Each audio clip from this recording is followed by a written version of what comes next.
Hi, hello, നമസ്കാരം. സന്ദീപ് ശശികുമാറാണ്.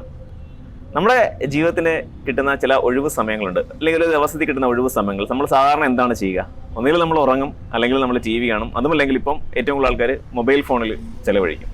പക്ഷേ ഒഴിവ് സമയങ്ങൾ പ്രൊഡക്റ്റീവായിട്ട് ഉപയോഗിച്ച് ഒരു സക്സസ്ഫുൾ സംരംഭം തുടങ്ങിയ ഒരു 8ാം ക്ലാസ്സുകാരൻ്റെ കഥയാണ് നമ്മൾ ഇന്ന് മണ്ണും മനുഷ്യനിലൂടെ കാണാൻ പോകുന്നത്. എല്ലാവർക്കും വീണ്ടും നമ്മുടെ മണ്ണും മനുഷ്യനും എന്ന പ്രോഗ്രാമിലേക്ക് സ്വാഗതം.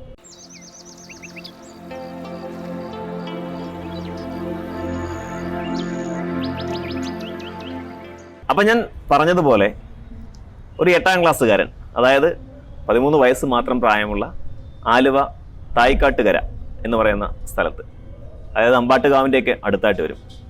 അപ്പോൾ അവിടെ ഒരു 8ാം ക്ലാസ്സുകാരൻ തൻ്റെ ഈ ഒഴിവ് സമയങ്ങൾ, ആക്ച്വലി സംഭവിച്ചതെന്ന് വെച്ചാൽ അദ്ദേഹം ഈ ഓൺലൈൻ വിദ്യാഭ്യാസ സമയത്ത് മൊബൈൽ ഫോണിനകത്ത് കൂടുതലായിട്ട് കയറുകയും പിന്നീട് മൊബൈൽ ഫോൺ അഡിക്റ്റ് ആവുകയും ചെയ്തു. മൊബൈൽ ഫോൺ മാത്രമല്ല, ടി വിയും ഒക്കെ ആയിട്ട് പുള്ളി അഡിക്റ്റായി. അപ്പോൾ ഇത് കണ്ട് പേടിച്ച വീട്ടുകാരാണ് എന്ത് ചെയ്തതെന്ന് വെച്ചാൽ ഇതിൽ നിന്ന് മാറ്റാൻ വേണ്ടിയിട്ട് ആൾക്ക് ഒരു സംരംഭം വിട്ടുകൊടുത്തത്. സംരംഭം എന്ന് പറഞ്ഞാൽ മറ്റൊന്നുമല്ല, കോഴി വളർത്തൽ, മുട്ടക്കോഴി വളർത്തലാണ് അദ്ദേഹത്തിന് അവർ ചെയ്തു കൊടുത്തത്. അപ്പോൾ അവൻ ആ മുട്ടക്കോഴി വളർത്തൽ ആദ്യം ഒന്ന് പതുക്കെ തുടങ്ങി, ഒരു 10 കോഴിയിലൊക്കെ തുടങ്ങി. അങ്ങനെ അത് ആൾക്ക് ഭയങ്കര ഇൻട്രസ്റ്റ് ആയി. അങ്ങനെ ആ 10ൽ നിന്നിപ്പോൾ 25 കോഴികൾ എത്തി നിൽക്കുകയാണ്. ആൾക്ക് ഒരുപാട് സ്വപ്നങ്ങളുണ്ട്, ഒരുപാട് ആഗ്രഹങ്ങളുണ്ട്. ഈ ഒരു സംരംഭം, വിദ്യാഭ്യാസത്തോടൊപ്പം ഈ ഒരു സംരംഭം തുടങ്ങിയപ്പോൾ ജീവിതത്തിൽ ഒരുപാട് മാറ്റങ്ങളൊക്കെ വന്നു. ശരിക്കും ഇതൊരു ഇൻസ്പിറേഷൻ സ്റ്റോറി ആയിട്ടാണ് ഞാൻ നിങ്ങൾക്ക് മുമ്പിൽ അവതരിപ്പിക്കുന്നത്. ഒരു 8ാം ക്ലാസ്സുകാരൻ അല്ലെങ്കിൽ ഒരു 13 വയസ്സുകാരൻ ഇങ്ങനെയൊക്കെ ചെയ്യാൻ സാധിക്കും എന്ന് നിങ്ങൾക്കൊന്ന് ബോധ്യപ്പെടുത്തുക. അതുകൊണ്ട് തന്നെ നമ്മൾ ഈ ഹാദി മുഹമ്മദ് എന്ന കൊച്ചുകുട്ടിയുടെ അല്ലെങ്കിൽ ആ കുഞ്ഞിൻ്റെ മുട്ടക്കോഴി വളർത്തൽ സംരംഭത്തിൻ്റെ കാഴ്ചകൾ കാണാം.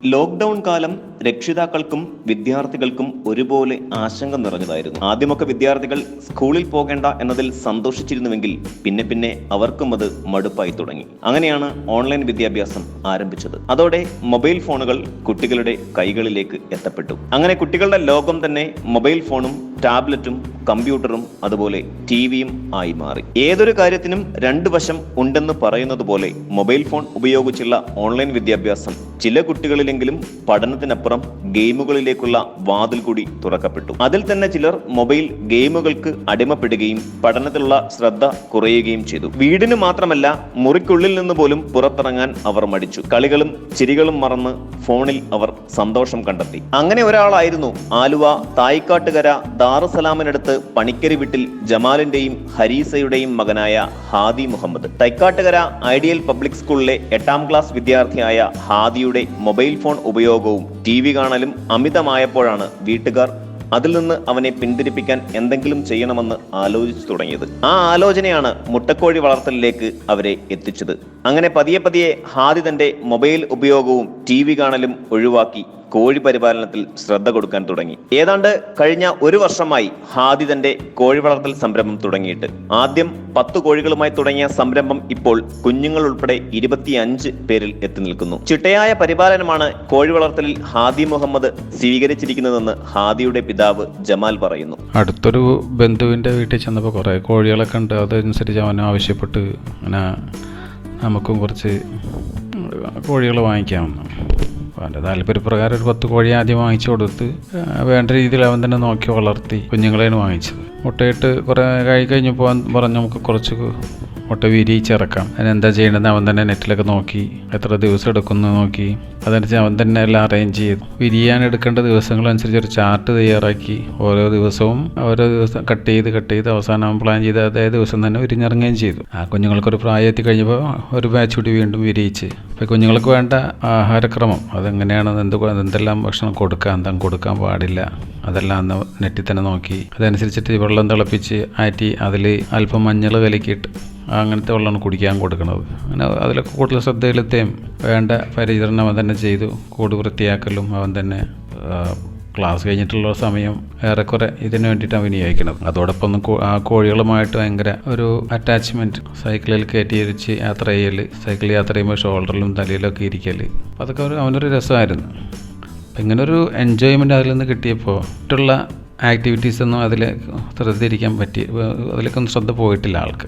ടി വി കാണാനിരിക്കുക, കണ്ടിന്യൂസ് ടി വി കാണാനിരിക്കുകയോ അതല്ലെങ്കിൽ കണ്ടിന്യൂസ് മൊബൈൽ ഉപയോഗിക്കുകയോ അതൊന്നും ചെയ്യാതെ ഇതിലേക്ക് കൂടുതൽ ശ്രദ്ധ കേന്ദ്രീകരിക്കാൻ സാധിച്ചു. അപ്പോൾ ഒരു കണക്കിന് അതൊരു പ്ലസ് പോയിൻ്റാണ് ഇതിൻ്റെ. കാരണം ഇതിങ്ങനത്തെ ഒരു അവസരം ഇല്ലായിരുന്നെങ്കിൽ ഒരു പക്ഷേ ഈ പറഞ്ഞ രീതിയിൽ മൊബൈലിനൊക്കെ അഡീഷനായി പോയേനെ. അപ്പോൾ എല്ലാ കാര്യങ്ങളും അവൻ തന്നെ നോക്കിയെടുത്തി ഒരു രസകരമായൊരു പരിപാടിയായിട്ട് അവന് തോന്നി. അവൻ തന്നെ എല്ലാം ആക്ടിവിറ്റീസും ചെയ്തേക്കണത്. എന്തെങ്കിലും ആവശ്യമുള്ളതൊക്കെ നമ്മളോട് ചോദിക്കും. തീറ്റ വാങ്ങിക്കേണ്ട സമയത്ത് തീറ്റ വാങ്ങിക്കാൻ പറയുമ്പോൾ അത് വാങ്ങിച്ചു കൊടുക്കും. അങ്ങനെയുള്ള സപ്പോർട്ട് മാത്രമേ നമ്മളുടെ ഭാഗത്തുനിന്ന് ഉണ്ടായിട്ടുള്ളൂ. ബാക്കിയെല്ലാം അവൻ തന്നെ ചെയ്തേക്കണത്. ഇപ്പോൾ കൂടിൻ്റെ സൗകര്യം വർദ്ധിപ്പിക്കണമെന്ന് അവൻ തന്നെ പറയുന്നതനുസരിച്ചിട്ട് ചെയ്തു കൊടുക്കാൻ ഉദ്ദേശിച്ചിരിക്കുന്നു.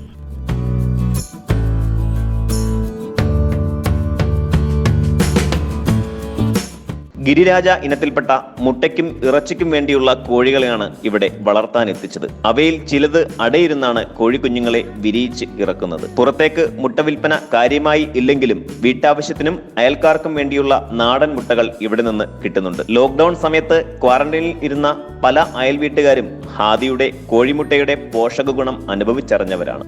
ഫോൺ ഉപയോഗം ലോക്ക്ഡൌൺ ഒക്കെ ആയപ്പോൾ ഫോണിന് ഉപയോഗം കൂടിയോണ്ടാണ് കോഴികളൊക്കെ മേടിച്ചത്. അതിനൂടെ കളിക്കുമ്പോൾ ഫോൺ ഉപയോഗമൊക്കെ കുറഞ്ഞത്. അതിന് പിന്നെ ഒരു 10 പേര് വാങ്ങിച്ചിട്ട് അതിൽ നിന്ന് പിന്നെ കുഞ്ഞുങ്ങളൊക്കെ ഉണ്ടാക്കി. അപ്പം അങ്ങനെ 15 പേരൊക്കെ ആയി. അതിനിപ്പോൾ അവരുടെ കൂടെ കളിക്കുകയൊക്കെ ചെയ്യും, തീറ്റ കൊടുക്കും. പിന്നെ വാങ്ങിച്ചിട്ട് 1 വർഷമായി. പിന്നെ മുട്ടയൊക്കെ ഇടും. ഒരു ദിവസം ഒരു 3-4 മുട്ടയൊക്കെയാണ് അത് ഇടാറ്. പിന്നെ ഇട്ട് കഴിയുമ്പോൾ ഒരു വൈകുന്നേരമൊക്കെ ആകുമ്പോൾ എടുക്കും. പിന്നെ 1-2 പേര് ഇടാറില്ല. പിന്നെ ഒരാൾ ഇടയ്ക്ക് ഇരുന്ന് തുടങ്ങിയിട്ടുണ്ട്. പിന്നെ മുട്ടയ്ക്ക് ഈ അയൽവക്കത്തുള്ളവർക്കൊക്കെ കൊടുക്കാറുണ്ട്. ഒരു കോഴീനെ വെച്ച് അടയിരുന്നപ്പോൾ അതിൻ്റെ മുട്ട വെച്ച് ഇടിയിപ്പിച്ച് അങ്ങനെ ഒരു 15 പേരൊക്കെ ഉണ്ട്. അത് എപ്പോഴും വിളിക്കുമ്പോൾ ഓടി വരും. പിന്നെ കളിക്കാനൊക്കെ ഉണ്ടാവും, നേരം പോക്കിനുണ്ടാവും. പിന്നെ ആരും ഇല്ലെങ്കിൽ ഇതിൻ്റെ കൂടെ നിൽക്കുമ്പോൾ വല്ല കുറേ നേരം പോയി കിട്ടും. വീട്ടുകാരെ സപ്പോർട്ടാണ്. തീറ്റയൊക്കെ വാങ്ങിച്ചു തരും തീർന്നു കഴിയുമ്പോൾ. പിന്നെ അങ്ങനെ അസുഖമൊക്കെ വരുമ്പോൾ മരുന്ന് മേടിക്കണം. പിന്നെ കുഞ്ഞുങ്ങൾക്ക് കൂടുതലായിട്ടും അസുഖവും വരും. പിന്നെ മഞ്ഞൾ വെള്ളമൊക്കെ കൊടുത്താണ് അതിൻ്റെ അസുഖം വരാണ്ട് നോക്കണം. പിന്നെ മഞ്ഞൾവെള്ളം കൊടുക്കാണ്ടിരുന്ന പച്ചവെള്ളം കൊടുത്തതിനാൽ അതിലത്തുള്ള ഫംഗസൊക്കെ കയറി അതിന് അസുഖം വന്ന് ചാവും. പിന്നെ ആദ്യ പ്രാവശ്യം ഉണ്ടായ 6 കുഞ്ഞുങ്ങൾ അങ്ങനെ ചത്തുപോയി. പിന്നെ അത് കഴിഞ്ഞിട്ടുണ്ടായ 5 പേരെയാണ് ഇപ്പോൾ കിട്ടിയേക്കുന്നത്. അതിനിപ്പോൾ 10 പേര് കൂട്ടിലുണ്ട്. ഞാൻ അവരെയും കൂടി വലുതാക്കും. ഇപ്പോൾ ഫോൺ ഉപയോഗമൊക്കെ കൂടിയ വീട്ടിലാണെങ്കിൽ ഇതൊക്കെ വാങ്ങിച്ചെടുത്തു കഴിഞ്ഞാൽ ഇന്നൂടെ സമയം ചെലവഴിക്കും. പിന്നെ ഫോൺ ഉപയോഗമൊക്കെ കുറയും. ഇഷ്ടപ്പെട്ട പെറ്റ് ഏതാണെന്ന് വെച്ചാൽ അതിനെ വാങ്ങിച്ചെടുക്കാം. ഇപ്പോൾ ആടിനാണെങ്കിൽ ആടിനെ, കോഴിയാണെങ്കിൽ കോഴി, അങ്ങനെ വാങ്ങിച്ചെടുക്കുക. അതിന് പിന്നെ അവരെ കൊണ്ട് നോക്കിപ്പിക്കുക. അങ്ങനെ കുറച്ച് ദിവസമായി കഴിയുമ്പോൾ പിന്നെ അവർ ശീലിച്ചോളും. പിന്നെ ഫോൺ ഉപയോഗം കുറയും. മുറ്റത്ത് കോഴികളെ വളർത്തി മുട്ട ഉൽപ്പാദിപ്പിക്കാൻ ഹാദിയെ പോലെ തന്നെ ആർക്കും എളുപ്പം സാധിക്കും. ഇവിടെ ഹാദി ചെയ്യുന്നത് പോലെ വീട്ടാവശ്യങ്ങൾക്ക് ശേഷം അധികമുള്ള മുട്ട പ്രാദേശിക വിപണനവും നടത്താം. 5 മുതൽ 10 വരെ കോഴികളെ വളർത്തുന്ന ചെറുകിട യൂണിറ്റുകളാണ് വീട്ടുമുറ്റത്തെ കോഴി വളർത്തലിന് അനുയോജ്യം.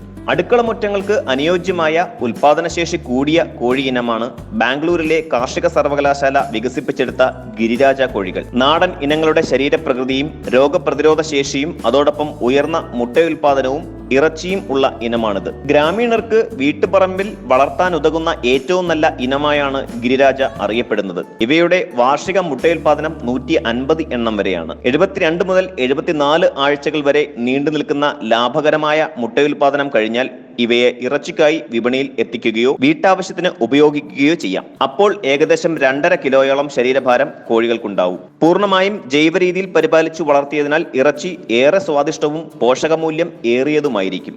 വീട്ടുമുറ്റത്ത് അഴിച്ചുവിട്ട് വളർത്തുന്ന കോഴികളെ രാത്രി പാർപ്പിക്കുന്നതിനായി തടിയും കമ്പിവലയും ഉപയോഗിച്ച് ലളിതമായ പാർപ്പിടം പണിയാം.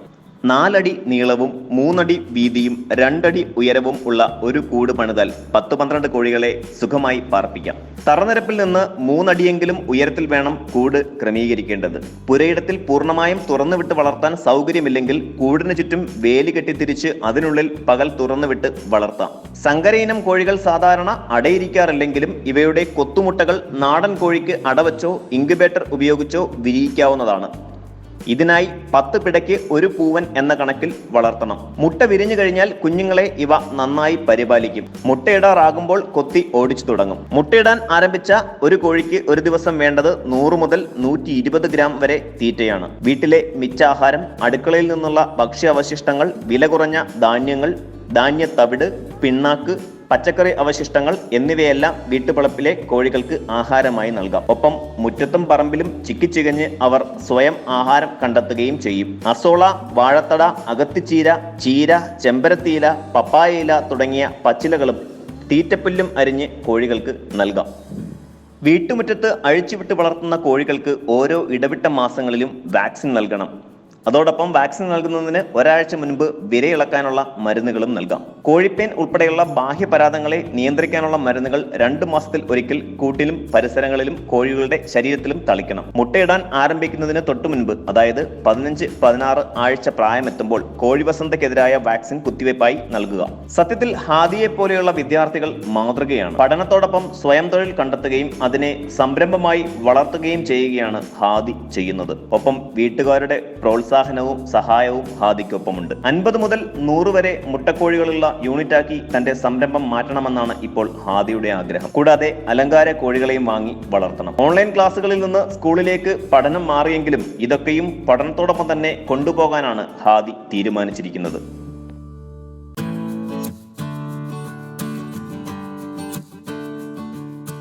അപ്പോൾ ഈ ഹാദി മുഹമ്മദിന്റെ ഇൻസ്പിറേഷണൽ സ്റ്റോറി എല്ലാവർക്കും ഇഷ്ടപ്പെട്ടു എന്ന് ഞാൻ വിചാരിക്കുന്നു.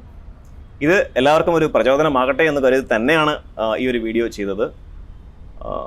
മണ്ണും മനുഷ്യനും എന്ന പ്രോഗ്രാമിൻ്റെ ഇതുപോലെയുള്ള വ്യത്യസ്തങ്ങളായ കാഴ്ചകളുമായി വീണ്ടും കാണുന്നത് വരെ എല്ലാവർക്കും നന്ദി, നമസ്കാരം.